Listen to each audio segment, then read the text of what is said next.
السلام علیکم پیارے دوستوں اور بچوں، آج کی کہانی کا نام ہے بیوٹی اور حیوان۔ کسی شہر میں ایک امیر تاجر رہتا تھا۔ اس تاجر کی 3 خوبصورت بیٹیاں تھیں، لیکن ان سب میں چھوٹی لڑکی دونوں بہنوں میں سے زیادہ خوبصورت تھی۔ اس کے حسن کی وجہ سے اسے بیوٹی یعنی حسینہ کہتے تھے۔ بیوٹی جتنی زیادہ خوبصورت تھی اتنی ہی مہربان تھی۔ اس کی بڑی بہنیں خوبصورت تو تھیں مگر نہ وہ اچھی تھی اور نہ مہربان تھی۔ وہ اپنی خوبصورتی پر غرور کرتی تھی۔ وہ دونوں بہت خود غرض اور مغرور تھی۔ ایک دفعہ جب تاجر نے اپنا مال جہازوں پر بھیجا تو اسے کچھ دنوں کے بعد پتہ چلا کہ سمندر میں طوفان آنے کی وجہ سے اس کا جہاز غائب ہو گیا ہے۔ یہ خبر سن کر وہ بہت پریشان ہوا۔ جب وہ گھر آیا تو چہرے سے بہت پریشان لگ رہا تھا۔ اس کی بیٹیوں نے اپنے باپ سے پریشانی کی وجہ پوچھی تو ان کے باپ نے کہا، افسوس، میرے جہاز سمندر میں کھو گئے ہیں یا ڈوب گئے ہیں۔ میں نے تمام رقم اس تجارت میں لگائی ہوئی تھی۔ اب میرے پاس کچھ نہیں اور اب میں امیر نہیں رہا۔ بیٹیوں نے اپنے باپ سے کہا، تو پھر گزارا کیسے ہوگا؟ تاجر نے کہا، اب ہمیں اس خوبصورت گھر کو فروخت کر کے گاؤں میں کوئی گھر لے کر رہنا ہوگا۔ یہ سن کر بڑی بہنیں اپنے باپ سے بہت ناراض ہو گئی اور کہا کہ ہم تو شہری زندگی کے عادی ہیں، گاؤں میں رہ کر ہم کیا کریں گے؟ چھوٹی لڑکی بیوٹی نے اپنی بہنوں سے کہا، گاؤں میں کھیتوں اور پھولوں کے درمیان رہنا کتنا اچھا لگے گا۔ کچھ دنوں کے بعد ان کے باپ نے گاؤں میں ایک مکان خرید لیا اور یہ سب لوگ وہیں رہنے لگے۔ مکان کے ساتھ جو بہت سی کچی زمینیں تھیں وہاں تاجر نے سبزیوں اور پھلوں کے بیج بو دیے۔ جب سبزیاں اور پھل پک گئے تو ان کو بازار میں فروخت کر آیا اور اس طرح وہ آرام اور سکون سے زندگی گزارنے لگے۔ بیوٹی بھی اپنے گھر کا تمام کام کرتی۔ وہ کھانا پکاتی، گھر کی صفائی ستھرائی کرتی اور کپڑے دھوتی۔ وہ سارے کام بڑی خوشی سے کرتی۔ وہ جب کام کر رہی تھی تو ہنستی گاتی رہتی۔ اسی طرح وہ خوشی خوشی کام میں لگی رہتی۔ اس کی دونوں بہنیں کچھ کام نہ کرتی اور ہر وقت آرام کرتی رہتی۔ بس وہ ہر وقت کھڑکتی رہتی کہ اب ہم امیر نہیں رہے۔ ایک دن تاجر کو خبر ملی کہ سمندر میں کچھ جہاز جو گم ہو گئے تھے وہ مل گئے ہیں۔ تاجر نے سوچا، ہو سکتا ہے یہ میرے ہی جہاز ہوں جو سمندر میں راستہ بھول گئے ہوں اور اب واپس آ رہے ہیں۔ یہ سوچ کر اس نے اپنی تینوں بیٹیوں کو بلایا اور کہا، میرے بچوں، جہازوں کو دیکھنے جا رہا ہوں۔ میرے بعد تم لوگ گھبرانا نہیں، میں جلد ہی واپس آؤں گا۔ اگر تم لوگوں کو کوئی تحفے منگوانے ہو تو مجھے بتا دو، میں واپسی پر تمہارے تحفے لے آؤں گا۔ یہ سن کر سب سے بڑی لڑکی نے کہا، ابا جان، واپسی پر میرے لیے ہیروں کا قیمتی ہار لائیے گا۔ دوسری بولی، میرے لیے سچے موتیوں کا خوبصورت ہار لائیے گا۔ آخر میں بیوٹی نے کہا، ابا جان، آپ میرے لیے سفید گلاب لائیے گا۔ پھر ان کا باپ گھوڑے پر سوار ہو کر چل دیا۔ بیوٹی ہاتھ ہلا کر اپنے باپ کو الوداع کہتی رہی۔ تاجر جب بندرگاہ پر پہنچا تو اس نے دیکھا کہ بندرگاہ پر جہاز لگ چکے تھے، مگر تاجر کو یہ دیکھ کر بہت مایوسی ہوئی کہ یہ اس کے جہاز نہیں تھے بلکہ کوئی اور جہاز تھے۔ یہ دیکھ کر تاجر اپنے گھر کی طرف واپس ہوا۔ راستے میں وہ یہ سوچتا آیا کہ میری بیٹیوں کو تحفے تو رہ گئے، وہ کیا سوچیں گی کہ ابا جان نے پہلے تحفے لانے کے لیے پوچھا اور لے کر نہیں آئے۔ آپ انہی سوچوں میں گم تھا کہ وہ راستہ بھول گیا۔ اسے پتہ ہی نہیں چلا کہ وہ کب کس راستے پر آ گیا اور یہ راستہ ہے بھی کون سا۔ ابھی وہ راستے کے لیے پریشان ہو رہا تھا کہ اچانک بہت زور کی بارش ہونے لگی۔ بارش میں بھیگنے کی وجہ سے اسے بہت سردی لگنے لگی، مگر وہ کیا کر سکتا تھا؟ اپنے گھوڑے کو وہ بارش اور سردی میں آگے بڑھاتا رہا کہ شاید راستہ مل جائے۔ اتنے میں بجلی چمکی تو اس نے دیکھا کہ وہ جنگل سے گزر رہا ہے اور دور سے روشنی نظر آ رہی ہے۔ اس نے سوچا کہ یہ روشنی کسی گھر سے آ رہی ہے، وہاں جا کر معلوم کرنا چاہیے کہ یہ کون سی جگہ ہے جس راستے پر وہ چل رہا تھا۔ وہ سڑک تھی اور سیدھی جا رہی تھی۔ اس نے اپنا گھوڑا اسی سڑک پر ڈال دیا اور روشنی کی طرف جانے لگا۔ جب راستہ ختم ہوا اور روشنی قریب نظر آنے لگی تو اس نے دیکھا کہ یہ تو ایک شاندار محل ہے اور وہ محل کے دروازے پر کھڑا ہے۔ جب وہ تھوڑا سا آگے گیا تو اس کو محل کا دروازہ نظر آیا۔ دروازہ کھلا ہوا تھا مگر محل کا دربان نظر نہیں آ رہا تھا۔ اس نے سوچا کہ اندر جا کے پوچھ لیتا ہوں۔ وہ محل میں داخل ہو گیا۔ وہ گھوڑے سے اترا اور آوازیں دینے لگا، کوئی ہے، کوئی ہے، مگر اس کی آوازیں دیواروں سے ٹکرا کر واپس آ گئیں۔ وہ سامنے کے کمرے میں چلا گیا جہاں آتش دان میں آگ جل رہی تھی۔ اسے بہت سردی لگ رہی تھی، اس لیے وہ اس گرم کمرے کو دیکھ کر بہت خوش ہوا۔ کمرے میں ادھر ادھر دیکھا تو کھانے کی میز پر ایک آدمی کھانا کھا رہا تھا۔ تاجر کافی بھوکا تھا مگر اس نے سوچا کہ پہلے اپنے گھوڑے کو استبل میں باندھ دوں، اس کے بعد واپس آؤں گا۔ اس نے اپنے گھوڑے کو استبل میں باندھا اور واپسی کمرے میں آیا تو اب تک کمرے میں کوئی نہ تھا۔ اس نے میز پر رکھا ہوا کھانا ڈٹ کر کھایا۔ کھانے کے بعد اس کو نیند آنے لگی تو کمرے سے نکل کر وہ دوسرے کمرے میں گیا۔ یہ سونے کا کمرہ تھا، اس میں ضرورت کی ہر چیز موجود تھی۔ وہ بستر پر لیٹا اور سکون سے سو گیا۔ صبح جب وہ اٹھا تو اس نے دیکھا کہ اس کے کپڑے نظر نہیں آ رہے ہیں، لیکن ایک خوبصورت کڑھا ہوا سوٹ کرسی پر رکھا ہوا ہے۔ اس نے نئے کپڑے پہنے۔ وہ کپڑے اس کے جسم پر پورے فٹ تھے، جیسے اسی کے لیے بنائے گئے ہوں۔ اس کے بعد وہ اس کمرے میں گیا جہاں رات کو اس نے کھانا کھایا تھا۔ اب بھی وہیں کوئی موجود نہیں تھا، لیکن عمدہ ناشتہ میز پر رکھا ہوا تھا۔ ناشتہ کرنے کے بعد وہ استبل جانے لگا تاکہ اپنے گھوڑے کو دیکھ سکے تو راستے میں اس نے گلابوں کا ایک خوبصورت باغ دیکھا۔ سفید گلابوں کے باغ کو دیکھتے ہی اسے اپنی لڑکی بیوٹی کی خواہش یاد آ گئی اور وہ راستہ چھوڑ کر باغ میں چلا گیا تاکہ بیوٹی کے لیے سفید گلاب توڑے۔ ابھی اس نے صرف سفید گلاب ہی توڑا تھا کہ اسے اپنے پیچھے ایک بڑی خوفناک آواز سنائی دی۔ اس نے فوراً پیچھے مڑ کر دیکھا تو اسے ایک حیوان کی طرح کا انسان نظر آیا۔ خوفناک آواز نے کہا، تم ایک ناشکر انسان ہو، تم کس کے بستر پر سوئے، کس کا کھانا کھایا اور کس کے کپڑے پہنے ہوئے ہو؟ کیا تم جانتے ہو تم میرے کمرے اور میرے محل میں ہو اور تم میری مہربانی کا جواب میرے گلاب چرا کر دے رہے ہو؟ اب تمہاری سزا ہے کہ تمہیں مرنا ہوگا۔ خوفناک حیوان اتنے غصے میں نظر آ رہا تھا کہ بیچارہ تاجر ڈر گیا۔ وہ اپنے گھٹنوں پر جھک کر اس حیوان سے گڑ گڑانے لگا اور کہنے لگا، مہربانی کر کے مجھے مت مارو۔ حیوان نے دوبارہ کہا، تم نے میرا گلاب چرایا ہے۔ بیچارے تاجر نے ڈرتے ڈرتے التجا کی، کیا کوئی چیز مجھے بچا نہیں سکتی؟ حیوان نے جواب دیا، ہاں، تمہاری جان ایک شرط پر بخشی جا سکتی ہے کہ اگر 1 مہینے کے اندر تم واپس آ جاؤ اور یہاں سے جانے کے بعد جس سے تمہاری پہلے ملاقات ہو اس کو بھی اپنے ساتھ میرے پاس لے آؤ۔ بیوٹی کے باپ کے پاس اقرار کرنے کے سوا کوئی چارہ نہیں تھا، اس لیے اس نے حیوان سے وعدہ کیا اور حامی بھر لی کہ وہ اپنے ساتھ اس کو لائے گا جس سے اس کی پہلی ملاقات ہوگی۔ جب تاجر اپنے گھوڑے پر سوار ہو کر گھر کی طرف چلا تو اس کا دھیان حیوان سے کیے ہوئے وعدے پر تھا۔ وہ حیران ہو کر سوچ رہا تھا کہ واپسی پر مجھے سب سے پہلے کون ملے گا؟ ہو سکتا ہے میری بلی، میرا کتا بھی ہو سکتا ہے۔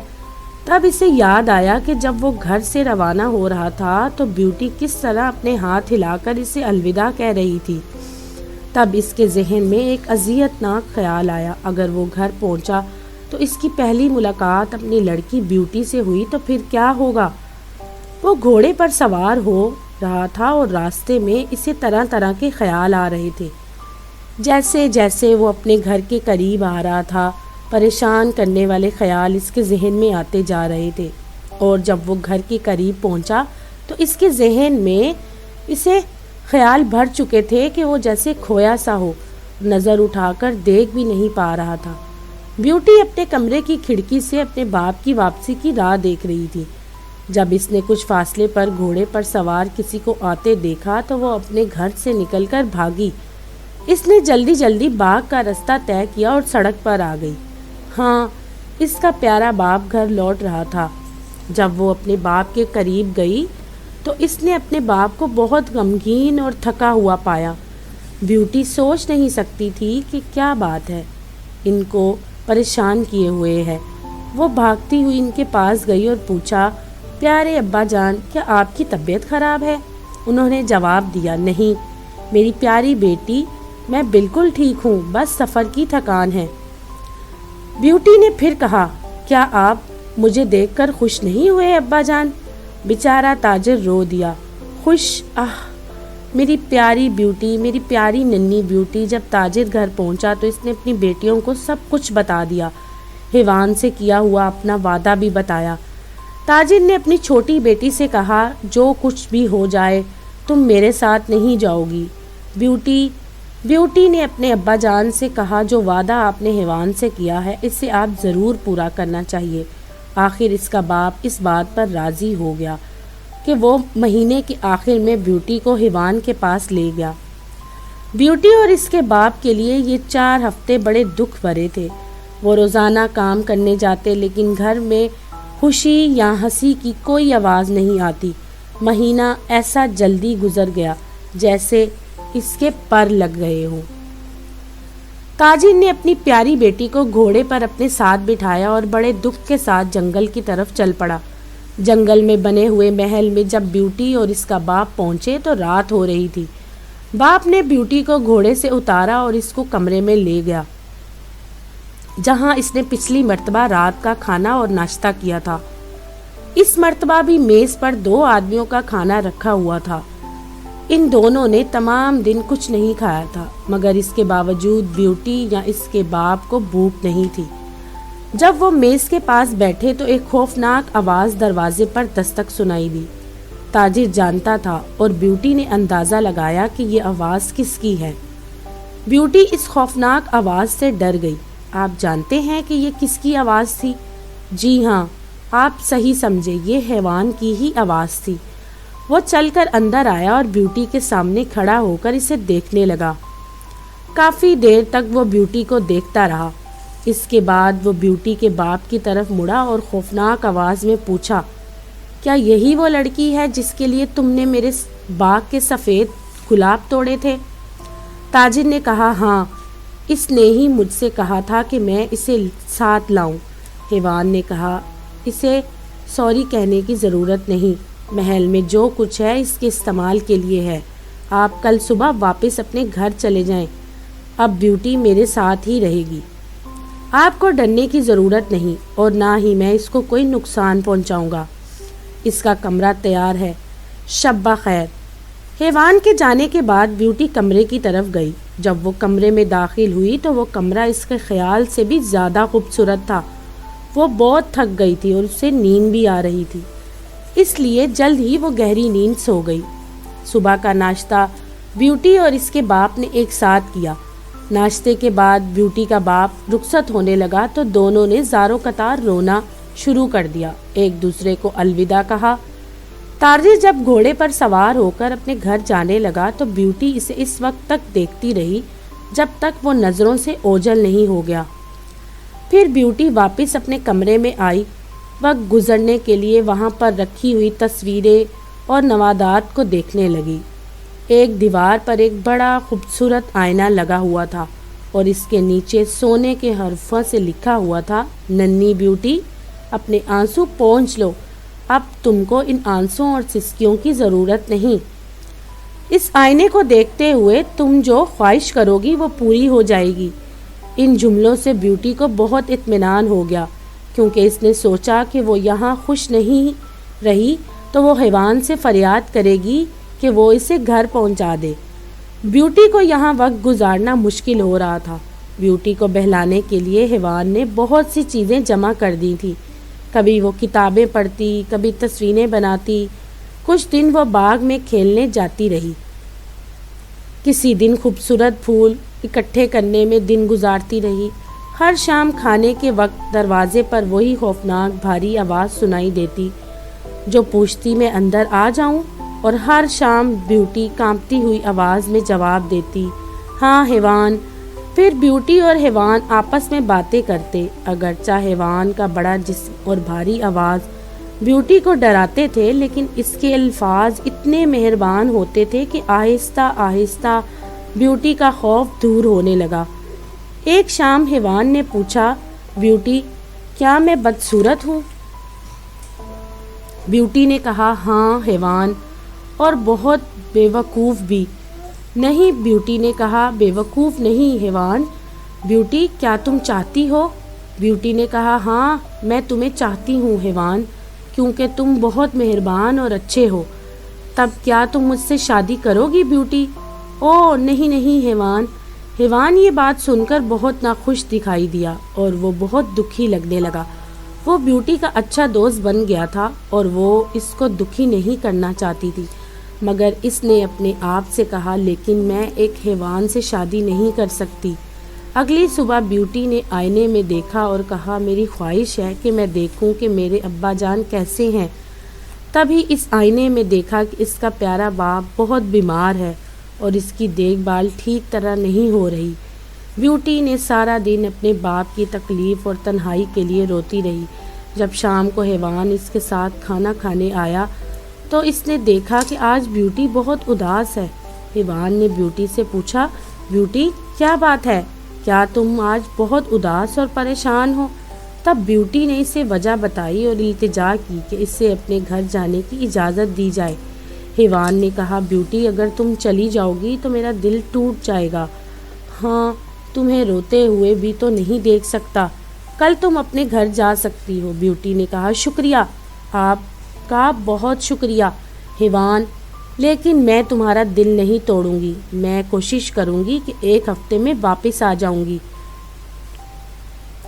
حیوان نے بیوٹی کو شک کی نظروں سے دیکھا۔ اسے ڈر تھا کہ کہیں بیوٹی ہمیشہ کے لیے نہ چلی جائے۔ اس نے دکھ سے کہا، تم انگوٹھی کو اپنے پاس رکھ لو۔ اگر تم واپس آنا چاہو گی تو رات کے سونے کے لیے بستر پر جانے سے پہلے اسے میز پر رکھ دینا۔ اب الوداع میری بیوٹی۔ اس رات بیوٹی نے آئینے میں دیکھا اور خواہش کی کہ اگلی صبح وہ اپنے باپ کے گھر ہو۔ بیوٹی کی خواہش پوری ہوئی۔ دوسری صبح وہ اپنے گھر پر تھی۔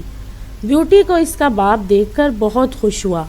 اس خوشی میں اس کی بیماری کم ہو گئی۔ بیوٹی نے اپنے باپ کی بہت تیمارداری اور دیکھ بھال کی، جس کی وجہ سے اس کے ابا جان پہلے سے بہت بہتر ہو گئے تھے۔ باپ کی خدمت میں وہ اتنی مصروف ہو گئی کہ اسے ایک ہفتے کے گزرنے کا پتہ ہی نہیں چلا۔ وہ اپنے باپ کو نامہربان بہنوں کے پاس چھوڑ کر نہیں جانا چاہتی تھی، اس لیے بیوٹی نے اپنے ابا جان سے کہا، ابا جان میں ایک ہفتہ مزید آپ کے پاس رکوں گی۔ اس خبر سے اس کا باپ بہت خوش ہوا اور مسکرا دیا۔ کچھ ہی دن گزرے تھے کہ ایک رات بیوٹی نے خواب میں دیکھا کہ محل میں گلاب کے باغ کے پاس گھاس پر حیوان لیٹا ہوا ہے اور کہہ رہا ہے، او بیوٹی بیوٹی، میں نے تم سے کہا تھا کہ تم واپس آؤ گی۔ میں تمہارے انتظار میں ہوں۔ اگر تم نہیں آئی تو میں تمہارے بغیر مر جاؤں گا۔ یہ خواب دیکھ کر بیوٹی جاگی اور حیوان کی حالت کا سوچ کر بہت پریشان ہو گئی۔ اس نے بستر پر سے چھلانگ لگائی اور انگوٹھی کو میز پر رکھ دیا اور اس کے بعد وہ دوبارہ سو گئی۔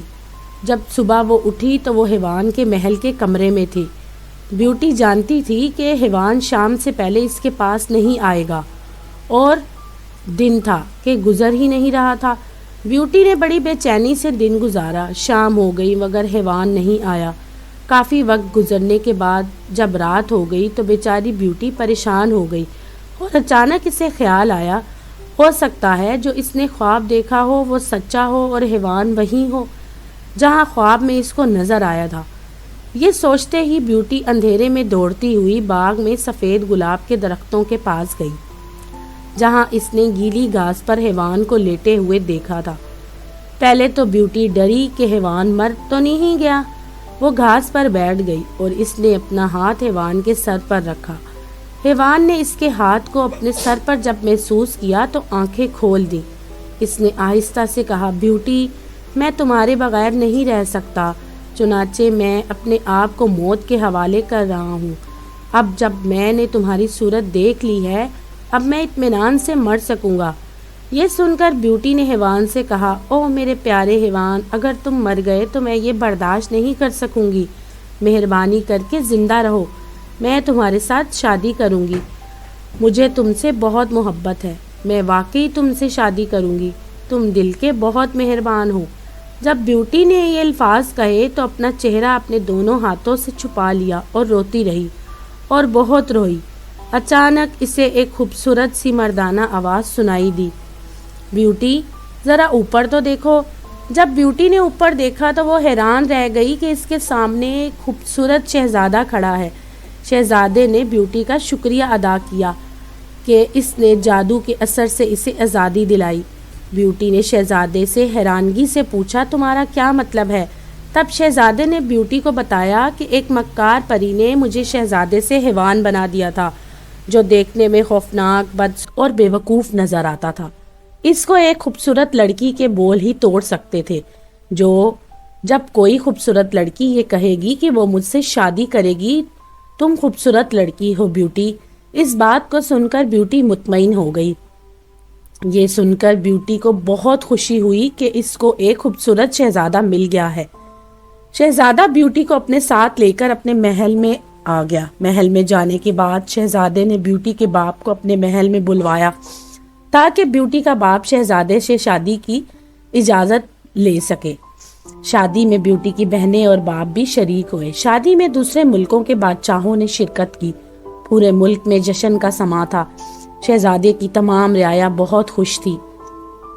ایک تو شہزادہ واپس آ گیا تھا اور دوسری خوشی شہزادے کی شادی کی۔ شادی کے بعد بیوٹی اور شہزادہ ہنسی خوشی محل میں رہنے لگے۔ تو دوستو، اگر آپ کو یہ کہانی پسند آئی تو میرے چینل کو لائک اور سبسکرائب ضرور کیجیے گا۔